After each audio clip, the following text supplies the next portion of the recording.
Hey there, boys and girls. I'm back, and today we're going to be going through a carb. This carb is a Harley Davidson carb, and it is off my 1988 Sportster. I have no idea if or when it's ever been cleaned, so figured now would be a good time to go through it. So the first thing we're going to do is give this dirty girl a good cleaning. All right, we got her all cleaned up here, and of course, like I said, it is a Harley Davidson, genuine Harley Davidson carb. So let's get her open and see what we're dealing with. So right off the bat, we got the top off. Look inside here. It actually doesn't look too bad, but that's just the top of it, so we'll continue on and see how dirty she gets. Now somebody's definitely been in here before, as you can tell from the state of these little screws here. Looks like somebody's kind of rounded them out a wee bit, so wouldn't surprise me if somebody's been in here before. Okay, we got our bowl off. It's not looking too bad. It's got a little bit of crud in there, but seen a lot worse, that's for sure. And of course we got a bottom, got our float, and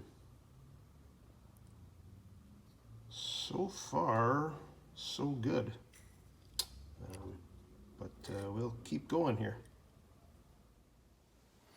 Okay, so I cleaned out the bowl, got the old gasket out of it. It had been in there for a while. By the looks of things, it didn't want to come out completely all in one piece.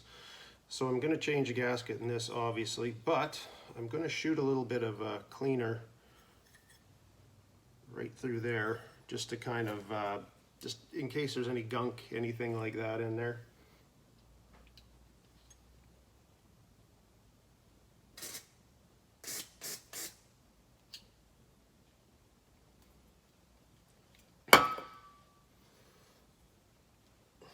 Looks like she'll work.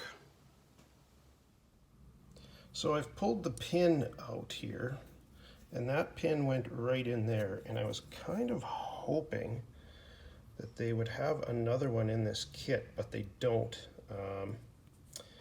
I've taken apart a lot of like propane regulators, condensers, things like that. They usually have everything in it. But I was hoping they'd have one of these, but yeah, I guess we'll have to make do with what we got. Okay, we got the bottom off, we've got the float off, and we've got our old fuel valve with the clip. Let's get a decent look at how that's on there. And we have our new one here, which we'll be putting in along with the new clip. Okay, so I got the jet out. Just wanted to take it out, give it a bit of a clean, have a look at it. It doesn't look too bad. Actually, nothing's looking too bad so far on this guy. So happy with that. Now I got this little bad boy out. And it doesn't look too worse for wear. Give it a little bit of a cleaning here. Came right out of that guy there. Again, nothing too bad so far. Okay, we've got everything cleaned up in there. We got everything back together in there. Now, let's see if we can show you this. So now, you see that little pin that's underneath there, underneath the float. So when the bowl fills with fuel, this float is going to rise, and you can see it depress that little pin or that little valve, and that will stop the fuel from coming into the bowl anyway, and it should stay at a constant state, just like that. Okay, looks like we got the few new parts in this bad boy, got her cleaned up, and she should be ready to get thrown back on the bike. Okay, we got our new gasket on the intake there. And it's a good thing we got a new one of those, because this guy was starting to crack and it's been getting pretty old. It's probably been on there for years, so good time to change it. Okay, before I put that carb back on, I've moved the coil out of the way here. And now I'm just gonna see if I can't clean up these rocker boxes a bit. They're looking kind of rough, but I just want to see what I can do with them, if I can clean them up a little bit. But we'll give it a whirl. Okay, we got her polished up some. Obviously it's not perfect, but this is also you know, how many 30-some-year-old bike, so not too bad for just using a little bit of superfine steel wool. So that's the one side. Let's go try the other. So this side will be a little interesting too, kind of crusty. Also, looks like someone was using some more spray balm on this one. So let's get this bad boy cleaned up. And there we go with the other side. So it's not fantastic, obviously, but you know what, you gotta say it's better than it was. It's an improvement no matter what. So we'll leave it like that for now and kind of see how she goes as we move on. And there we go, we got the carburetor back on.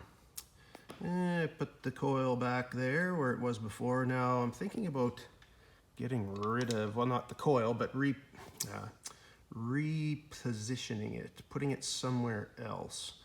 Because I want to keep it, I'd like to keep it more clean and have a space up here, but we'll see what we do as we go on.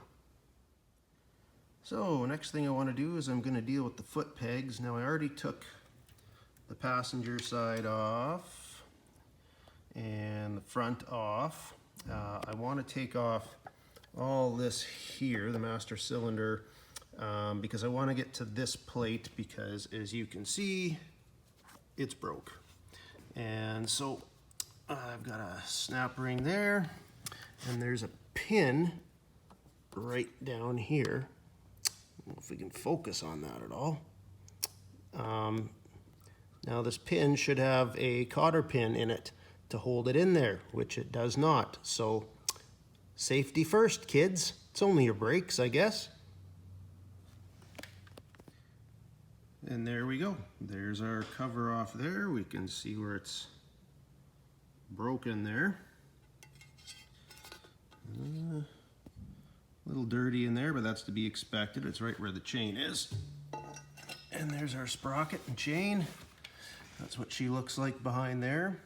If I could, I'd have that wide open, but in Saskatchewan, you need to have a cover over the chain. So I'll figure something out. Not sure what I'll do to cover that up. Thought about doing a cut job on this guy, but I'm not too sure. We'll have to see what happens, but I got that off at least, and we'll take it from here.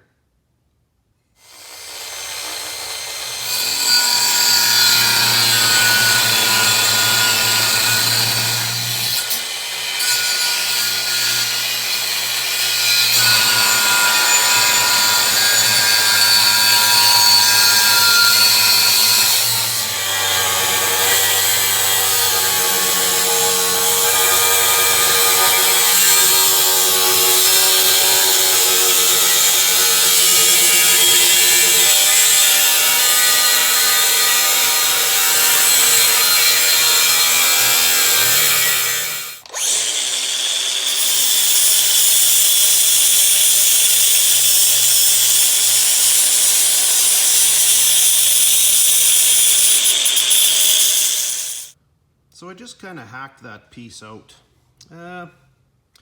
just wasn't sure what to do with it, so I figured it was already screwed up anyway, so it didn't hurt just to cut it and see what it would look like. Next thing I gotta do is figure out what I'm gonna do with those bottom controls there with the brake and the foot peg, but I'm sure I should be able to figure out something for that. So it's another day here. I am back at the shop, and I've been doing a little thinking overnight about the little chop job I did on that front sprocket cover, and I don't think that's going to work. And the reason is because I did a little checking, and in Saskatchewan you need to have that chain and sprocket basically guarded. Now the reason I need to have this bike inspected in the first place is because it came out of Ontario. The guy I bought it from lived in Ontario, bought the bike there. When he moved back to Saskatchewan, brought the bike with him. It needs to be inspected. So if it didn't need to be inspected, I probably wouldn't care as much, but because it needs to pass, I might end up having to get another guard for that. I really didn't want to buy another one, but we'll see how it goes, and we'll see what we get to today. Okay, so I've taken the passenger pegs off this thing because I'm not going to have a passenger on this death trap. And I've taken them and I'm going to put them for my other foot pegs because the other ones were pretty ratched. Now these are pretty dirty, but I'll just polish them up and they should work fine. There we go. Not quite good as new, but better than they were, that's for sure. Just a little steel wool will usually do the trick. And now I'm gonna get rid of those because I no longer require them.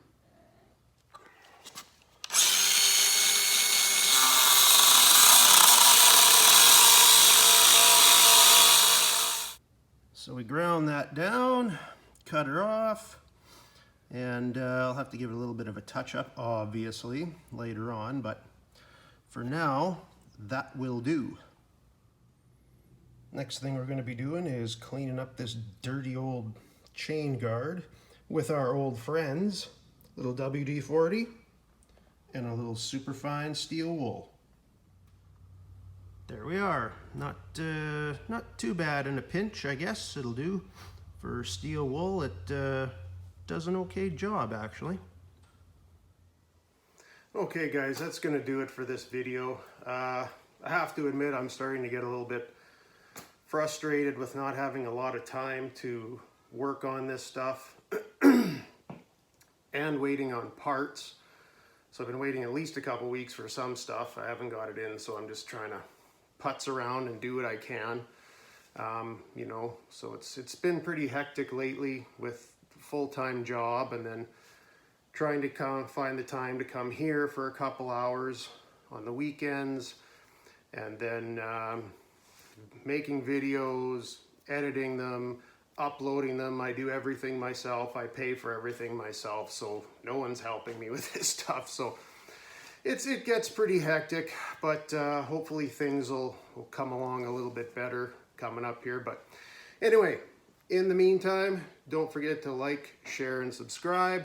And until next time, we will see you later.